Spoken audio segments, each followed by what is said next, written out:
বর্ডারে বিএসএফ কে কাঁটাতারের বেড়া দিতে বাধা দেয় Bangladesh border guard BGB.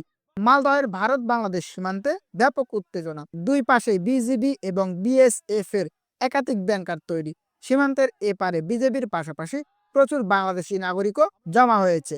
Shibganj Malda সীমান্তে কাঁটাতার দেয়া নিয়ে বিজেপি বিএসএফ এর এই উত্তেজনা।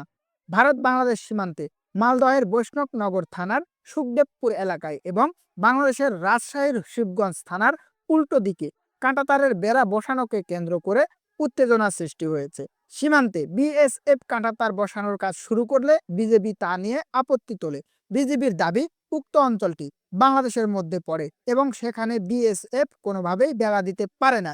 এই পরিস্থিতিতে দুই দেশের সীমান্তরক্ষী বাহিনীর মধ্যে উত্তেজনা ছড়িয়ে পড়ে এবং সীমান্তের দুই পাশেই গ্রামবাসীরা জড়ো হন। তবে বিজিবি এবং বিএসএফ এর মধ্যে এই উত্তেজনা দুই দেশের সীমান্তের শান্তি ও সহযোগিতার ওপর প্রভাব ফেলতে পারে বলে আশঙ্কা করা হচ্ছে।